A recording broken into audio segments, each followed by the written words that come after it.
Pada saat saya merenungkan bacaan demi bacaan yang harus saya olah pada hari ini, saya tiba-tiba muncul dalam hati saya. Mengapa saya beriman Katolik? Tentunya jawabannya jelas, karena orang tua saya Katolik. Maka sejak kecil saya pun dibaptis oleh orang tua menjadi Katolik. Lalu saya bertanya lagi, apakah saya bisa menolak iman itu setelah saya besar ini? Bisa. Bisa saya. Lalu pertanyaannya, kenapa tidak saya tolak iman Katolik dalam hidup saya? Kan sekarang saya sudah bebas. Saya akhirnya berkata, mengapa saya harus menolak iman Katolik kalau saya merasa rahmat keselamatan, damai, sukacita saya peroleh dalam hidup beriman saya. Jadi akhirnya toh iman Katolik adalah sebuah pilihan diri saya. Sekarang saya yang menentukan mau menjadi Katolik. Memang kadang-kadang ada yang bertanya, apakah pastor yakin bahwa iman Katolik itu benar? Jangan-jangan iman Katolik itu rekayasa orang-orang dulu. Itu buatan manusia. Kan ada toh kaum-kaum yang katakanlah mempertanyakan Tuhan itu selalu bertanya. Jangan-jangan Tuhan dan agama ini dibuat oleh orang-orang supaya menjadi penghibur di kala duka. Kala nggak bisa apa-apa, akhirnya hati kita butuh Tuhan. Saya jadi ingat apa yang dikatakan oleh Gamaliel tentang para rasul waktu mereka berhadapan di mahkamah agama. Itu sebetulnya ada di dalam kisah para rasul yang tadi dibaca, bab 5. Tetapi rupanya dipotong. Gamaliel berkata begini, jika maksud dan perbuatan para rasul itu berasal dari manusia, tentu akan lenyap. Tetapi kalau berasal dari Allah, kamu tidak akan melenyapkan, tidak akan dapat melenyapkan orang-orang ini. Dan mungkin ternyata bahwa kamu yang melawan Tuhan. Jadi kalau kita refleksikan, hitung-hitungan bodohnya, 2022 tahun iman Katolik itu berjalan dan bertahan, apa masih dipertanyakan itu buatan manusia? Apakah masih Anda meragukan iman Anda? Saya banyak melihat kekaguman dalam iman gereja Katolik. Saya diperkenankan ke Lourdes bersama-sama berziarah. Ada perarakan Bunda Maria, diucapkan doa Salam Maria dari berbagai macam bahasa yang sama sekali ku tidak mengerti. Tapi sudah tahu pasti ini Salam Maria karena menyebut Maria, Maria, Maria. Kan nama dalam bahasa apapun selalu sama toh. Bahasa Jawa ya Maria, bahasa Sunda ya Maria, bahasa Negro Maria juga sama. Gitu ya. Jadi waktu saya lihat begitu banyak suku bangsa memuliakan Allah di dalam iman gereja Katolik. Bahkan kalau Anda melihat kasanah wajah Yesus, bentuk Yesus, ada yang seperti ini, ada yang seperti ini, ada Yesus yang seperti ini. Lalu semua orang tanya, mana yang benar Romo? Semua benar. Karena semua itu memperlihatkan iman dan devosi, rasa hormat. Begitu kayanya orang mengungkapkan iman kepada Allah. Coba Anda lihat di puji syukur aja. Tuhan kasihanilah kami. Sama kata-katanya. Tuhan kasihanilah kami. Tetapi ada nada syukur. Ada nada permohonan kepedihan. Ada kalimat yang sama. Di dalam musiknya pun begitu kaya. Apalagi kalau nanti Anda sempat ke Eropa, ke Roma. Lihat Basilika Lateran, lihat tempat para kardinal berkumpul untuk memilih konklav itu, memilih uskup, itu semua atap-atapnya lukisan semua. Orang-orang kudus. Saya sampai pegel ngelihatnya. Dan begitu indah. Para seniman ini melakukan sebagai tanda apa?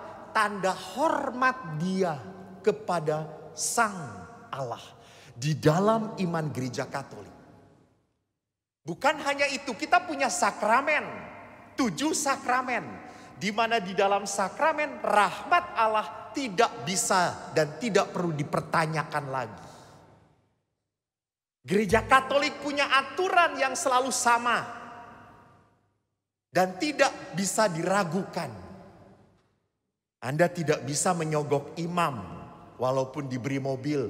Anda, Romo saya mau kawin lagi boleh ya? Ini mobil BMW keluaran 2300 gitu ya. Nggak bisa.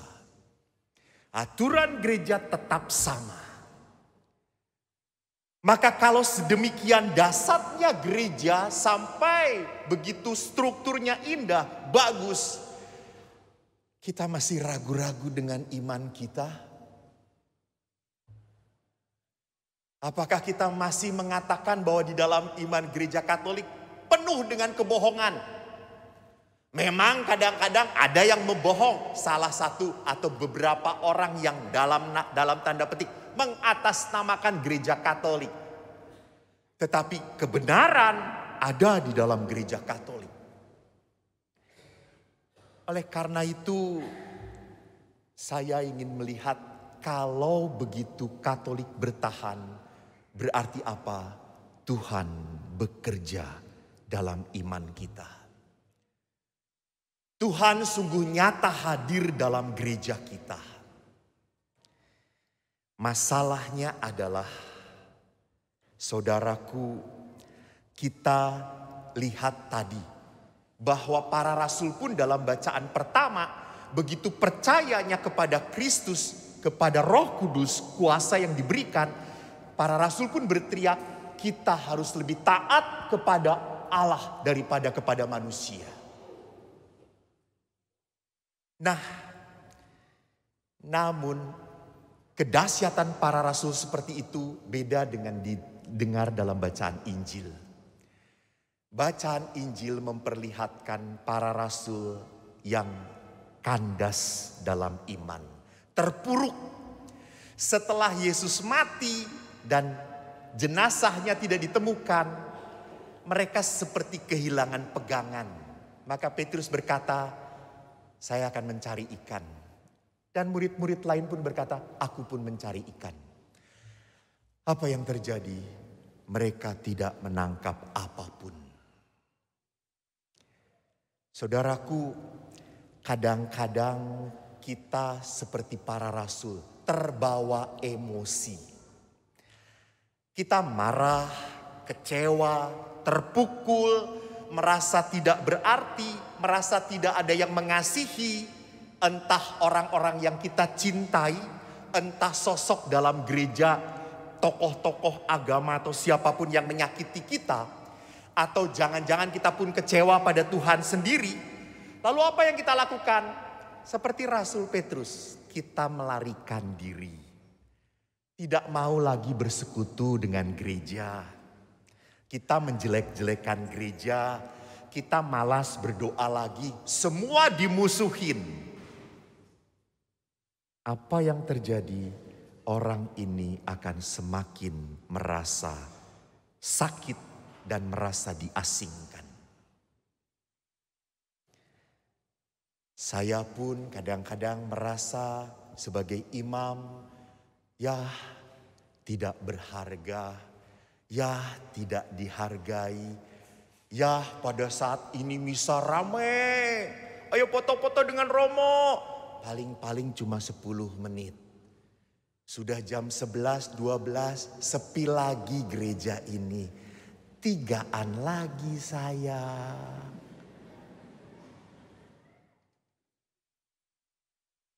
Jadi perhatikan di sini, kalau pada saat saya pribadi sebagai seorang imam atau Anda sebagai umat pun sama, mengalami terpuruk, jangan pernah lari dari Tuhan.